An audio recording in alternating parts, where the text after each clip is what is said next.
સમય પસાર થાય છે। ભાવનગરના એક રાજા માં ખોડિયાર માતાજીના પરમ ભક્ત હતા।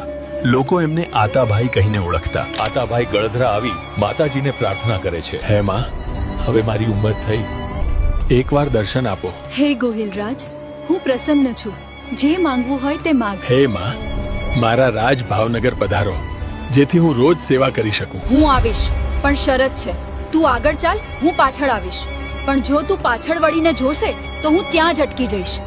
આતાભાઈ ચાલે છે। માતાજીના ઝાંઝરની રૂમઝૂમ અવાજ આવે છે, પણ અચાનક અવાજ બંધ। આતાભાઈ પાછળ જુએ છે અને માતાજી ત્યાં જ ઊભા થઈ જાય છે। રાજન, તું ભૂલી ગયો, પાછું વળીને જોયું કેમ? હવે એક ડગલું આગળ નહીં, અહીં જ મારી સ્થાપના કર। અને એ જ સ્થાન પર રાજપરામાં ખોડિયાર માતાજીના બેસણા થયા છે।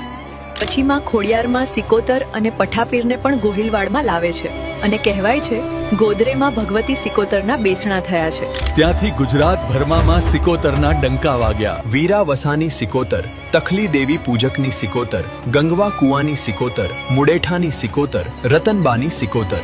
અને આજે તો ગામડે ગામડે માં શિકોતર માના મંદિરો છે। આ હતો માં શિકોતરમાં ખોડિયાર અને પઠાપીરનો ઇતિહાસ। જો તમને આવી જોરદાર કથાઓ ગમે તો આજે જ અમારી ચેનલને સબસ્ક્રાઇબ કરો। ધન્યવાદ। સવાર થાય છે અને નવઘણ ઘોડા પર ચડે છે।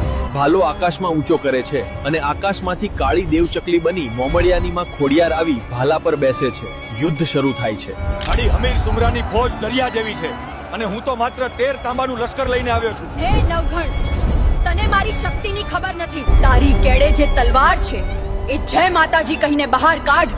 એક એક ઝાટકે 100 દુશ્મનોના માથા કપાશે। માતાજીના આશીર્વાદથી નવઘણ યુદ્ધ જીતે છે, હમીર સુમરો હારે છે, જાહલને કેદખાનાથી મુક્ત કરે છે। ભાઈ, તમે આવી ગયા, મને બચાવી લીધી। આ બધું મારી મોમળિયાની માં ખોડિયારના આશીર્વાદથી થયું છે। જીત પછી ખોડિયાર કહે છે, નવઘણ, હવે માં સિકોતર અને પઠાપીરને પણ આપણા મલક લઈ જવાના છે। અને કહેવાય છે સૌ પ્રથમ વખત સિંધમાંથી માં સિકોતરને ગુજરાત લાવનારી ખોડિયાર માતાજી જ હતી। આગળ શું થયું તે જાણવા માટે ચેનલને સબસ્ક્રાઇબ કરો।